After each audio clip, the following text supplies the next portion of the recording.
Welcome to Daily Steps from One Extraordinary Marriage, where we outline simple steps that you can take to have the ultimate marriage adventure.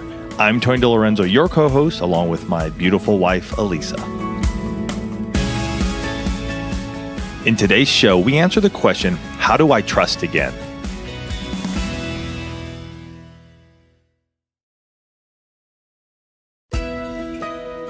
This wife went on to say, my husband has done a tremendous job of making changes, but I'm concerned about the what ifs. Mm-hmm.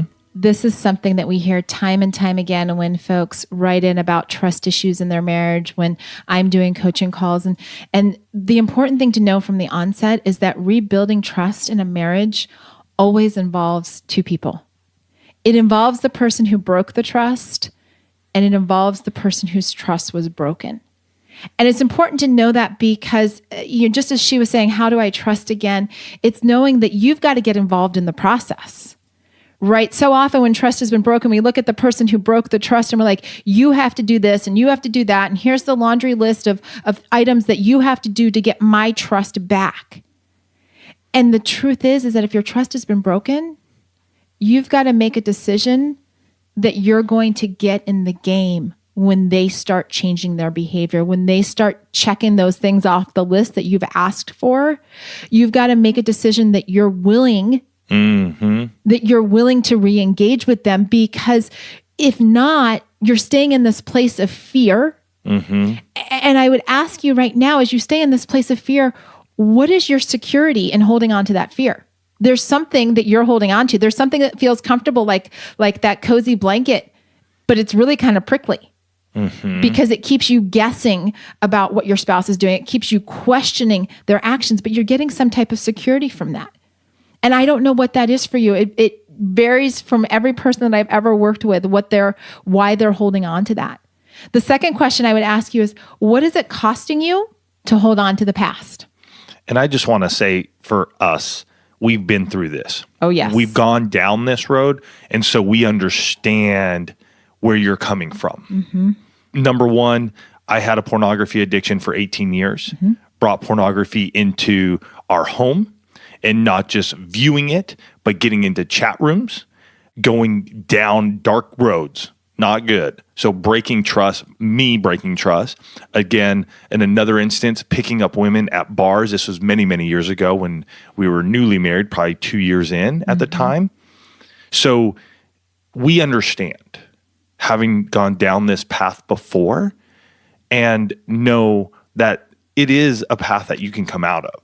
But what we're sharing here today is truly what we had to do years ago, and still to this day at times, because we can still do something that can go, hey, wait a minute, that wasn't the way that this was supposed to go. This is what you said. And so I just want you to know that we've been down this path. And to say that we're on the other side of it, It's so great.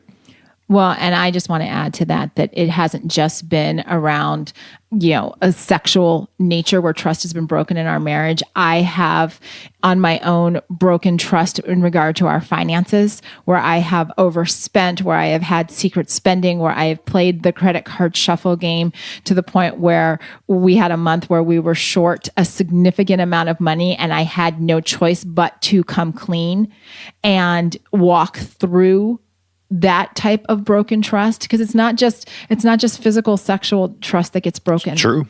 There are all types of ways to break trust. And if your trust has been broken and you're asking yourself, how do I trust again? And what she said here, and it's important, is that her husband has done a tremendous job of making changes.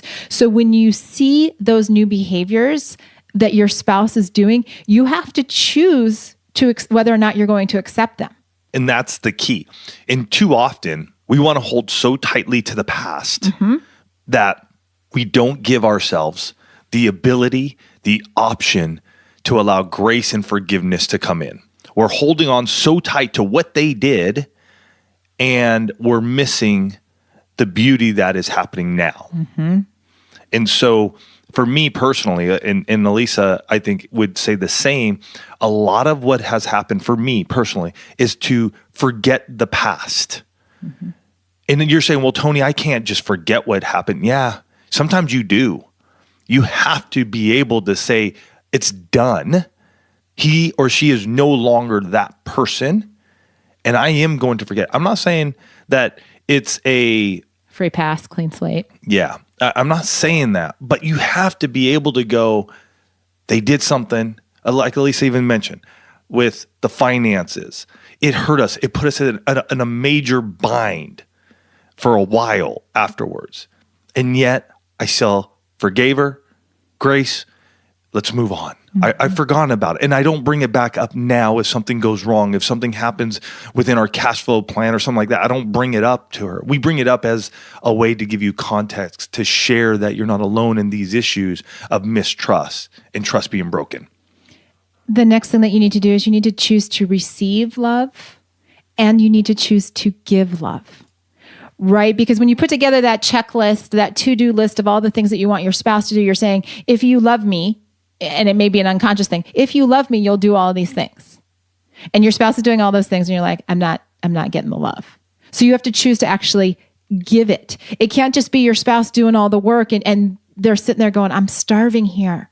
You have to choose to step into this place where you're saying, I'm going to acknowledge it. And I'm going to reciprocate it. We're going to learn how to love again. So often I tell couples, think about a tapestry, right? You see like in a museum, you see those giant tapestries. What you don't know is that every tapestry has mistakes in it. You can't see it when you're really far away. If you're up close, you can be like, oh yeah, there was that stitch or that color is off. It's just like when trust has been broken in your marriage. When you're up close on it, it's going to look like a glaring mistake.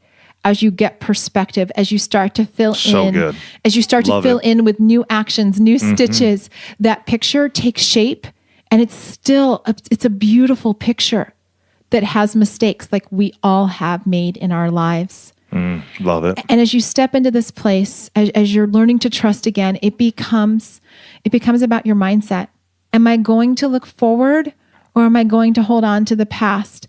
Am I going to tell myself my spouse is actively creating change? I'm going to honor my marriage and my vows by accepting those? Or are you going to keep looking over your shoulder? Because you can't go forward. You can't go into the marriage the two of you desire if you're always looking backward and you're always reliving the past. You can't go anywhere looking backwards. For more information on this topic, check out our best-selling book, The Trust Factor, How to Rebuild Trust in Your Marriage at oneextraordinarymarriage.com/trust factor.